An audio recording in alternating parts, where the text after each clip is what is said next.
গ্রীষ্মের দুপুরে প্রচুর গরম পড়ে, আর এই গরম থেকে বাঁচতে বানিয়ে নিতে পারেন ঠান্ডা ঠান্ডা আম পোড়ার শরবত। এটা কিন্তু খুবই স্বাস্থ্যসম্মত, খুব সহজেই বানিয়ে নেওয়া যায়। প্রথমেই একটা আম নিয়েছি। আম পোড়া শরবত করার জন্য আমটা পুড়ে নিতে হবে। চুলায় একটা ছাঁকনির সাহায্যে আমি আমটা পুড়িয়ে নিচ্ছি, তবে চুলার আঁচটা মিডিয়ামে রেখে পুড়ে নিতে হবে, আমটা যেন ভিতর পর্যন্ত সেদ্ধ হয়ে যায়। এইদিকে আম পোড়ানো হয়ে গিয়েছে। আম একটু ঠান্ডা হয়ে আসলে উপরের আমের খোসাটা ছাড়িয়ে নিতে হবে। দেখতে পাচ্ছেন সুন্দরভাবে আমটা সেদ্ধ হয়ে গিয়েছে। ছিল নেওয়ার পর পানির সাহায্যে উপর থেকে কালো অংশগুলো ছাড়িয়ে নিলাম। আমের বীজ থেকে মাংসটা আলাদা করে নিব। আমটা এত ভালোভাবে পোড়ানো হয়েছিল, মাংসটা খুব সহজেই ছাড়িয়ে নিতে পেরেছি। বীজটা আলাদা করে নিব। এখন হাত দিয়ে আমটা একটু মথে নিতে হবে। আর এমনি থেকে যদি শরবত করতে যাই দেখবেন যে একটু দানা থেকে যাবে। এখন যে বাড়িতে শরবত করব, আমের মিশ্রণটা দিয়ে দিব।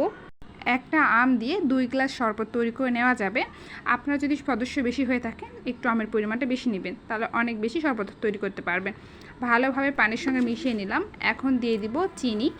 মিষ্টির জন্য আমি চিনি ব্যবহার করতেছি, চাইলে আপনারা গুড় দিয়েও শরবত তৈরি করতে পারেন। এখানে দিয়ে দিচ্ছি সামান্য পরিমাণ বিট লবণ, চাইলে আপনারা নর্মাল লবণ দিতে পারেন। আর দিয়ে দিচ্ছি সামান্য পরিমাণ ভাজা জিরা।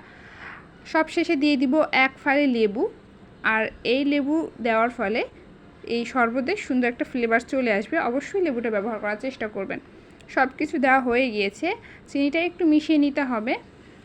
আর এই শরবতটা এত তাড়াতাড়ি বানিয়ে নেওয়া যায়, দেখবেন যে যে কেউ এই শরবত বানিয়ে নিতে পারবে। সবশেষে দিয়ে দিতে হবে বরফ কুচি। বরফ কুচিগুলো উপর দিয়ে দিলাম। এই শরবতটা একটু ঠান্ডা ঠান্ডা হবে, খেতে বেশ ভালো লাগবে। মিশিয়ে নেওয়া হয়ে গিয়েছে। এখন শরবতগুলো আমি পরিবেশন করে নিব।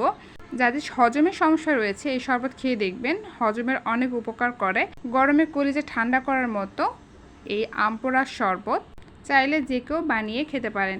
পরিবেশন করে নিচ্ছি। একটা গ্লাসে শরবতের উপর থেকে ঢেলে নিলাম। আর উপর থেকে ঢেলে নিলে একটু ফেনা ফেনা হবে, দেখতে বেশ ভালো লাগবে।